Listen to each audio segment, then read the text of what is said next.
Let's get efficient. Efficiency is the key, in my opinion. Hey, folks, my name is Andrew. Top Fitness Strategies. I am the face who runs the place. And today I want to talk about the best exercise for the most efficient way to get healthier and fitter.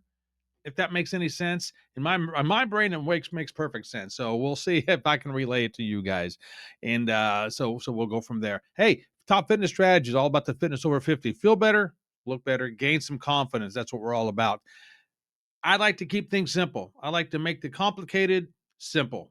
Okay. Now, a disclaimer: if anything I say you have an issue with, that's fine. Let me know. But also make sure you consult your physician before you make any changes in your workout regimen, in your weight training, in your dietary issues, whatever. Consult your physician. Make sure you do that. I am not a doctor. I don't know your personal habits or your personal situation. So please contact your physician. Okay.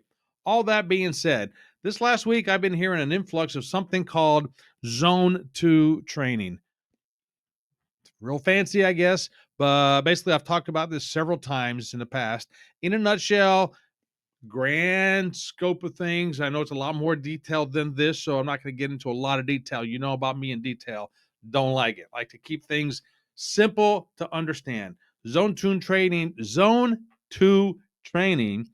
is more or less, if this is your heart rate at a level pace, you want to elevate it and then bring it back, elevate it and bring it back, so on and so forth. Some might call that interval training. Some call it, and this is a funny word, fartlek training.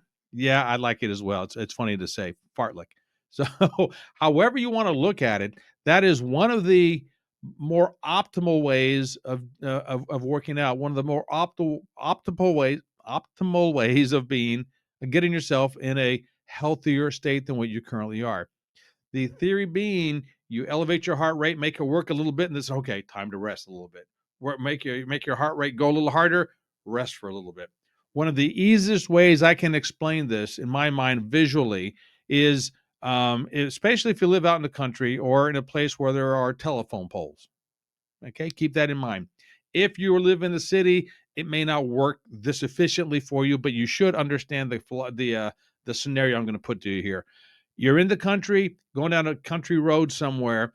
You pass a telephone pole or a light pole or what have you. You go 50 yards to 100 yards, you'll see another one. 50 yards, 100 yards, whatever, however road you're on, you'll see another one. Okay, light poles is another thing you can do it on, or mailboxes, or what have you out in the country. Something that is usually equal distance apart, or some distance apart. Doesn't have to be equal, but some distance apart. So, if you want to, assuming you're going walking, again, this is a scenario. Base this scenario and put it to whatever exercise you plan on doing. You walk at a steady pace between two telephone poles, and then to the next set of telephone poles, walk faster, or move your arms more, or do something for that next version of telephone poles. And then you get to the next one and you slow it down a little bit. You might even want to do it between two telephone poles or half a telephone pole, but you get the idea of what I'm trying to relay here. You elevate your heart rate for a certain period of time, and then you bring it back down. You elevate your heart rate, then you bring it back down. I'm not saying to do 50 burpees all at once and then come back, because burpees are going to really get your heart rate going on. If you don't know what a burpee is, first of all, consider yourself lucky. Second of all, maybe you don't want to, especially after over 50 years old. Not the most sought after exercise or movement out there. Okay, keep that in mind. But that's the whole point of it, is to elevate your heart rate. Again, some people call it interval training. Some people call it fartlek training.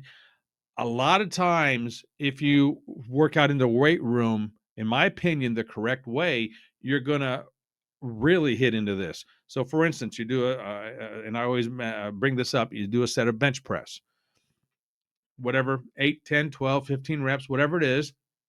You don't do those, put the bar down, rest for a little bit, get back on, do it again. The rest should not be 5, 10, 15, 20-minute rest. It should be just enough to bring the heart rate down and go back at it. It's quicker pace. It's quicker pace. Some people will argue this point with me all day long. Great. Want to argue with me? Fantastic. Let's come on. Let's talk about it. And I'm not saying this is going to be the bodybuilder type. It's not going to be how do I want to phrase this? It's not going to get you to show off your body on stage. And I say that all the time, and that's a wonderful thing to do.